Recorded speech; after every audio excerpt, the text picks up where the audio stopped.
Hello बच्चों, कक्षा 12 की भौतिक विज्ञान में आज हम सब लोग हाइड्रोजन स्पेक्ट्रम से संबंधित वाइवा क्वेश्चंस क्या-क्या पूछे जा सकते हैं प्रैक्टिकल में। अगर आप सब लोग अपनी चार्ट पर हाइड्रोजन स्पेक्ट्रम बना करके जा रहे हैं, तो ये वीडियो आप सब लोगों के लिए बहुत ही ज्यादा इंपॉर्टेंट है। अब जितने भी क्वेश्चन हमने लिए, टोटल 15 क्वेश्चन लिए हैं, इन 15 क्वेश्चन से बाहर आपका कोई भी टॉपिक एग्जामिनर पूछ नहीं सकता, इस बात की मेरी गारंटी है। तो चलिए शुरू करते हैं। आप सभी बच्चों का हमारे अपने प्यारे से यूट्यूब चैनल आदर्श बालाजी सॉल्यूशन पर स्वागत है। चलिए अब हम टॉपिक की शुरुआत करते हैं। तो हाइड्रोजन स्पेक्ट्रम होता क्या, उसको पढ़ने से पहले हम सब लोग ये जानेंगे कि इसके खोजकर्ता कौन है। तो इसके जो खोजकर्ता है भैया, उनका नाम है बामर। बामर ने हाइड्रोजन स्पेक्ट्रम की खोज की थी 1885 ईस्वी में। ये क्वेश्चन पहला नंबर हो गया। एक पहला क्वेश्चन यही पूछा जाता है, ठीक है। अब दूसरा, इसको वेरीफाई भी किया था बोहर ने। बोहर ने इसको वेरीफाई किया था कि हाँ ये भैया सही है या गलत। वेरीफाई करने वाले बोहर, और इसके खोजकर्ता कौन थे? बामर थे। ये चीज आप याद रखिएगा, बस और कुछ नहीं। ठीक है भैया, इसका कलर चेंज कर दे। अब आगे बढ़ते हैं। हाइड्रोजन स्पेक्ट्रम क्या है, हम ये जानते हैं कि ये हाइड्रोजन परमाणु है, और ये इसकी पहली कक्षा, दूसरी कक्षा, तीसरी कक्षा, चौथी कक्षा है। अब हाइड्रोजन परमाणु की कौन सी कक्षा में इलेक्ट्रॉन होता है? पहली कक्षा में। अगर हम इसको ऊर्जा दें, बाहर से ऊर्जा दें, तीन तरीकों से, गर्म करके, सूर्य का प्रकाश डाल करके, वैद्युत क्षेत्र आरोपित करके, यानी ऊपर पॉजिटिव प्लेट, नीचे नेगेटिव प्लेट, तो ये जो इलेक्ट्रॉन है ये उत्तेजित हो जाएगा, यानी ये अपनी कक्षा छोड़ करके उच्च ऊर्जा स्तर में पहुंच जाएगा। इलेक्ट्रॉन कोई भी जहां पर रहता है वो उसकी मूल अवस्था होती है, मूल कक्षा होती है, और ऊर्जा प्राप्त करके जब इलेक्ट्रॉन कोई कहीं जाता है, जिस कक्षा में जाता है, कहने का मतलब वो थी उत्तेजित कक्षा या उत्तेजित अवस्था। तो ये हो गई इसकी उत्तेजित अवस्था, ये हो गई और ये हो गई। हाइड्रोजन परमाणु की पहली कक्षा का ही इलेक्ट्रॉन केवल जा सकता है, वापस आएगा कब आएगा? जब ये यहां से यहां पहुंच गया, तो ये इलेक्ट्रॉन देखेगा कि यहां पर इसका यही नहीं, तो ये फिर से ये चौथी कक्षा से कहां पर आ सकता है? तीसरी कक्षा में। तो इन दोनों कक्षाओं में जो ऊर्जा का अंतर, उसको विद्युत चुंबकीय तरंगों के रूप में वापस देगा। ये और कौन सी कक्षा में आ सकता है? दूसरी कक्षा में। अगर दूसरी कक्षा में आएगा तो चौथी और दूसरी कक्षा में जो ऊर्जा का अंतर है वो वापस करेगा विद्युत चुंबकीय तरंगों के रूप में, और ये जब पहली कक्षा में आएगा तो वापस करेगा अपनी ऊर्जा इन दोनों कक्षाओं में जो ऊर्जा का अंतर है विद्युत चुंबकीय तरंगों के रूप में। बस ये चीज याद रखिए, इलेक्ट्रॉन पहली कक्षा का ही जा सकता है अन्य कक्षाओं में, लेकिन वापस किसी भी कक्षा के इलेक्ट्रॉन किसी भी कक्षा में आ सकते हैं। जा सकता है केवल पहली कक्षा वाला, वापस आ सकते हैं किसी भी कक्षा वाले इलेक्ट्रॉन किसी भी कक्षा में। ठीक, तो इन इन ध्यान समझिए, ये विद्युत चुंबकीय तरंगे, तो विद्युत चुंबकीय तरंगे एक तरीके की विकिरण होती है, एक तरीके की विकिरण होगी। इन विकिरण की जो तरंग दैर्ध्य होगी, इनकी जो तरंग दैर्ध्य होगी, ये इसकी ऊर्जा है, तो इस ऊर्जा पर तरंग दैर्ध्य कितनी होगी? hc अपॉन लैम्डा न्यू बराबर। तो इस लैम्डा का जो मान होगा, उसके व्यू को ही हम एक पैटर्न बना करके रखेंगे, एक क्रम बना करके रखेंगे, जिससे हमको मिलेगा हाइड्रोजन उत्सर्जन स्पेक्ट्रम। यानी इलेक्ट्रॉन जब जा रहा है तो अवशोषण स्पेक्ट्रम, ये तरंग दैर्ध्यों के जो क्रम बनेंगे ये अवशोषण स्पेक्ट्रम, वापस आएंगे तो जो पैटर्न बनेगा वो कहलाएगा आपका उत्सर्जन स्पेक्ट्रम। क्लियर है बात? तो हाइड्रोजन परमाणु द्वारा अवशोषित, यानी जब ऊर्जा ग्रहण करेगा तो उत्तेजित होगा, या उत्सर्जित, यानी जब उच्च ऊर्जा स्तर से वापस वो निम्न ऊर्जा स्तर में आएगा,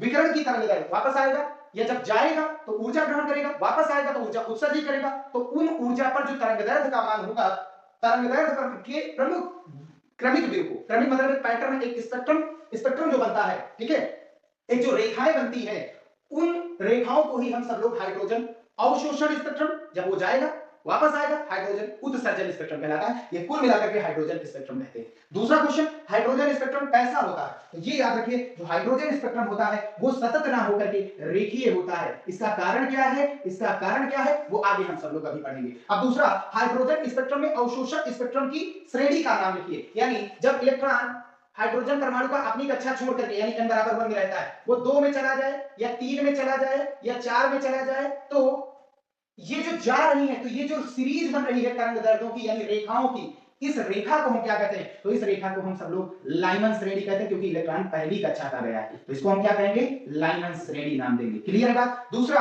हाइड्रोजन स्पेक्ट्रम के लिए तरंग दैर्ध्य का सूत्र, अगर इलेक्ट्रॉन जा रहा है या इलेक्ट्रॉन आ रहा है, इन दोनों ही केसेस में जो सूत्र होगा आपका तरंग दैर्ध्य का, वो 1 अपॉन लैम्डा, क्योंकि हाइड्रोजन की बात कर रहा है, तो हाइड्रोजन एटम के लिए परमाणु क्रमांक का मान कितना होगा? 1 होगा, तो 1 upon lambda is equals to r z square, तो जेड का मान 1 ही हो गया, ब्रैकेट में 1 upon n1 square minus 1 upon n2 square. तो n1 क्या है? जहां पर इलेक्ट्रॉन है, यानी उसकी मूल अवस्था, और n2 क्या है? जहां इलेक्ट्रॉन जा रहा है। ये हुई अवशोषण के लिए। उत्सर्जन के लिए, स्पेक्ट्रम के लिए जो n1 होता है, ये होता है जहां कोई इलेक्ट्रॉन जा रहा है, n2 जहां से आ रहा है। बस ये चीज याद रखिएगा। अगले क्वेश्चन की ओर, अगला क्वेश्चन नंबर 5 है, हाइड्रोजन के उत्सर्जन स्पेक्ट्रम की श्रेणियों के नाम। जैसे अवशोषण की केवल एक ही श्रेणी, क्योंकि इलेक्ट्रॉन केवल जा सकता पहली कक्षा का है, तो ये होगी तुम्हारी एक ही श्रेणी। लेकिन जब वापस आएगा, तो वापस आएगा अगर वो पहली कक्षा में आ रहा है, तो उसको हम नाम देंगे लाइमन श्रेणी। उसको हम किस नाम से जानेंगे? लाइमन श्रेणी, अगर इलेक्ट्रॉन पहली कक्षा में आ रहा है। और अगर वो इलेक्ट्रॉन दूसरी कक्षा में आ रहा है, तो उसको हम जानते हैं बामर श्रेणी। किस श्रेणी के नाम से? बामर श्रेणी। और अगर तीसरी कक्षा में वापस आ रहा है, तो वो होगी पाश्चल श्रेणी। और चौथी कक्षा में आ रहा है तो ब्रैकेट, और पांचवी कक्षा में आ रहा है तो फुंड श्रेणी। ठीक है, ये चीज याद रखिए, फुंड श्रेणी। पहली कक्षा में आएगा तो लाइनर, दूसरे में बांगा, तीसरी में पाशन, फिर चौथी में ब्रैकेट और पांचवी में फुंड। अब हाइड्रोजन परमाणु की nवीं कक्षा में इलेक्ट्रॉन का सूत्र, जो nवीं कक्षा में इलेक्ट्रॉन की ऊर्जा जो होती है वो माइनस का, हाइड्रोजन एटम है यानी z का मान कितना हो गया 1, ठीक, माइनस का 13.6 बटा n स्क्वायर इलेक्ट्रॉन वोल्ट। बहुत इंपॉर्टेंट है, ये चीज याद रखिए। अगला क्वेश्चन, लाइनर श्रेणी की सबसे छोटी व सबसे बड़ी तरंगदैर्घ्य क्या होती है तथा यह किस क्षेत्र में प्राप्त होती है? तो समझिए बात, हमने क्या बताया कि जो इलेक्ट्रॉन होता है, समझिए बात, ये हो गई, इसको बना लेते हैं, ठीक। लाइनर श्रेणी दो से आ सकता है, एक में यहां से आ सकता है, यहां से आ सकता है, और सबसे लास्ट एक होती है इनफाइनाइट, और इनफाइनाइट से भी आ सकता है। और अगर इलेक्ट्रॉन इनफाइनाइट से आ रहा है, समझिए बात, तो ये जो दिखाई दे रही है ऊर्जा का अंतर सबसे ज्यादा होता है, तो ये सबसे छोटी तरंगदैर्घ्य होगी। किसी भी सीरीज की सबसे छोटी तरंगदैर्घ्य अगर निकालनी है, सबसे छोटी तरंगदैर्घ्य निकालनी है, तो आपको क्या करना है, इलेक्ट्रॉन एक एक जहां को आ रहा है इलेक्ट्रॉन वो n1 का मान, ये n का मान हो गया 1 लाइनर श्रेणी के लिए, ठीक है। तो लाइनर श्रेणी की सबसे छोटी अगर बात होगी, यहां पर लिखते हैं तब समझते हैं। सबसे छोटी तरंगदैर्घ्य, सबसे छोटी तरंगदैर्घ्य, छोटी तरंगदैर्घ्य और सबसे बड़ी तरंगदैर्घ्य,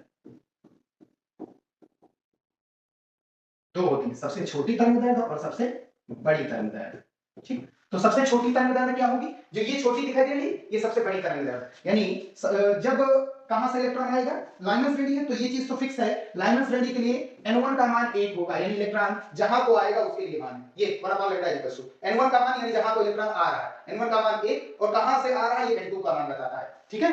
तो इसके लिए जो n2 का मान होगा, समझिए बात, n2 का जो मान होगा वो आपको क्या करना है, 2 रख देना है बस। ये सबसे छोटी तरंगदैर्घ्य, ये सबसे बड़ी तरंगदैर्घ्य होगी, ठीक है। और अगर सबसे छोटी तरंगदैर्घ्य पूछे तो समझ लेना n2 का मान आपको कितना डालना है, इनफाइनाइट डालना है, बस ये चीज याद रखिए।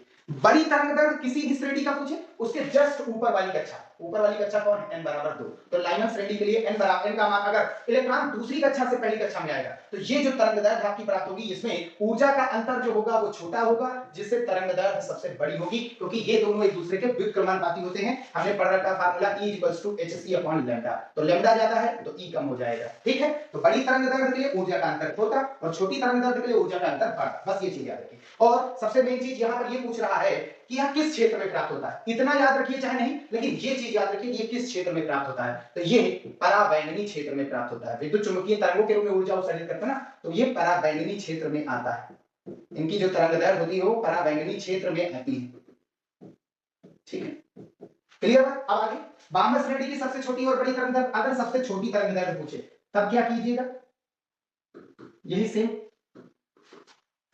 अगर सबसे पहली चीज सबसे बड़ी तरंगदैर्घ्य पूछ रहा है जस्ट उसके ऊपर, बाह्य श्रेणी के लिए फिक्स है कि n1 का मान 2 होगा, जब इलेक्ट्रॉन कौन सी कक्षा में वापस आए, दूसरी कक्षा में वापस आए। दूसरी कक्षा में कहां से इलेक्ट्रॉन आ सकते हैं, 3 से आ सकते हैं, 4 से आ सकते हैं, 5 से आ सकते हैं, 6 से आ सकते हैं, क्लियर बात। तो इसके लिए क्या होगा कि जो आपका n2 होगा, सबसे पहला बात, सबसे पहली बात, छोटी तरंगदैर्घ्य कहां से जब इलेक्ट्रॉन आएगा, इनफाइनाइट से, इनफाइनाइट से, और बड़ी तरंगदैर्घ्य जस्ट इसके ऊपर से, n1 का मान 2 है तो 2 के जस्ट ऊपर कौन है, 3, यानी ये वाली तरंगदैर्घ्य सबसे बड़ी होगी, ठीक है। और ये किस क्षेत्र में प्राप्त होती है, ये चीज समझिए, तो ये दृश्य भाग में या दृश्य क्षेत्र में प्राप्त होती है, ये बहुत इंपॉर्टेंट है, याद रखिए। और इसकी जो तरंगदैर्घ्य होती है वो होती है 3900 एंगस्ट्रॉम से, 3900 एंगस्ट्रॉम से 7800 एंगस्ट्रॉम के बीच में आएगी, और 3900 से कम होगी तो वो होगी पराबैंगनी क्षेत्र, 3900 से कम वाली, 7800 के ऊपर वाली अगला वाला आएगा। पार्शियल सीरीज किस क्षेत्र में प्राप्त होता है, तो ये होता है अवरक्त क्षेत्र में। किस क्षेत्र में प्राप्त होती है, अवरक्त, पार्शियल हो, ब्रैकेट हो, फुंड हो, ये सभी लोग अवरक्त क्षेत्र में प्राप्त होती है। इनकी जो तरंगदैर्घ्य होती है वो ग्रेटर देन होती है 7800 एंगस्ट्रॉम से, ठीक है। और इनकी जो तरंगदैर्घ्य होती है वो लेस देन होती है 3900 एंगस्ट्रॉम से, ठीक है भैया। अब आगे, हाइड्रोजन स्पेक्ट्रम सतत ना होकर रेखीय क्यों है, तो हाइड्रोजन स्पेक्ट्रम सतत ना होकर के रेखीय इसलिए है क्योंकि तरंगदैर्घ्य का मान भिन्न भिन्न प्राप्त होता है, लैम्डा के भिन्न भिन्न मानों के कारण, भिन्न भिन्न मानों के कारण, मानों के कारण, ऐसा होता है। ठीक है भैया, फिर आगे हाइड्रोजन स्पेक्ट्रम में इलेक्ट्रॉन ऊर्जा का उत्सर्जन किस रूप में करता है? विद्युत चुंबकीय तरंगों के रूप में। विद्युत चुंबकीय तरंगों के रूप में, तरंगों के रूप में। हो गया, आगे बढ़ते हैं। परमाणु के आयनित व उत्तेजित अवस्था में n का मान क्या होगा? ठीक, ये हो गए इतने, लास्ट अब कुछ दो और बचेंगे। परमाणु के आयनित व उत्तेजित अवस्था में n का जो, तो इसके लिए हम लोग यहां पर लाएंगे। तो जो n का मान होगा, समझिएगा, जो n का मान होगा किसके लिए? आयनित के लिए, उसके लिए n का मान आपका इनफाइनाइट हो जाएगा। और जो उत्तेजित अवस्था की बात आएगी, उस n का मान जो होगा वो 2 होगा, 3 होगा, 4 होगा, 5 होगा, डॉट डॉट डॉट। लेकिन आयनित के लिए n का मान इनफाइनाइट, और उत्तेजित अवस्था के लिए यानी जब इलेक्ट्रॉन अपनी पहली कक्षा छोड़ करके दूसरी में चला जाए, तीसरी में चला जाए, चौथी में चला जाए, तो वहां वो जा सकता है, वो हुई उत्तेजित अवस्था। और एकदम से बाहर निकलना यानी इनफाइनाइट। क्लियर बात? ऐसे कह सकते हैं। अब लाइनर तथा बार्नर श्रेणी की सीमा रेखा की तरंग दैर्ध्य मोस्ट इंपॉर्टेंट क्वेश्चन। तो इसकी जो सीमा रेखा की तरंग दैर्ध्य यानी कि इनफाइनाइट, सीमा रेखा का मतलब होता है जब इलेक्ट्रॉन कहां से आए, सीमा रेखा का मतलब हुआ जब इलेक्ट्रॉन कहां से आए, इलेक्ट्रॉन जो है वो इनफाइनाइट से आए। इलेक्ट्रॉन जो है इनफाइनाइट से आएगा इनकी कक्षा में, यानी पहली कक्षा में आएगा तो लाइनर श्रेणी की सबसे लास्ट रेखा मिलेगी, और अगर दूसरी में आया तो बार्नर की सबसे लास्ट, और इनका अनुपात होता है 1:4। अब हाइड्रोजन एटम की nवीं उत्तेजित अवस्था में उत्सर्जन स्पेक्ट्रम की कितनी तरंग दैर्ध्य प्राप्त होती है? तो तरंग दैर्ध्यों की जो संख्या होती है वो होती है बराबर में n ब्रैकेट n-1/2। ये चीज याद रखिए। कैसे? समझिएगा, अगर इलेक्ट्रॉन, ये n बराबर 1 है, ये n बराबर 2 है, ये n बराबर 3 है, ये n बराबर 4 है, फिर आगे n बराबर 5 है। अगर इलेक्ट्रॉन कोई पांचवी कक्षा से, समझिएगा, पांचवी कक्षा से पहली कक्षा में आ रहा है, तो समझिए n का मान आपका कितना हो गया? 5। तो 5 में से घटाओ 4/2, ये तो टोटल कितनी प्राप्त होंगी तरंगे? 10 प्राप्त होंगी। तो तरंग दैर्ध्य 10 पहली यहां पर आ सकता है, यहां पर आ सकता है, यहां पर आ सकता है, और यहां पर भी आ सकता है। ठीक, अब जब यहां पर आएगा तो चौथी वाली कहां को जा सकता है? यहां पर, यहां पर, और यहां पर, इतने। अब तीसरा वाला देखो, 1 में जा सकता है, 2 में जा सकता है। अब दूसरा वाला 1 में आ सकता है। जोड़ लो, 1 2 3 4 5 6 7 8 9, अरे 1 2 3 4 5 6 7 8 9 10, तो ये होती है। ठीक है, यही हो गया कंप्लीट। बस इतने क्वेश्चन आप याद कर लीजिए, आपको 30 में 30 नंबर मिलेंगे, ये गारंटी।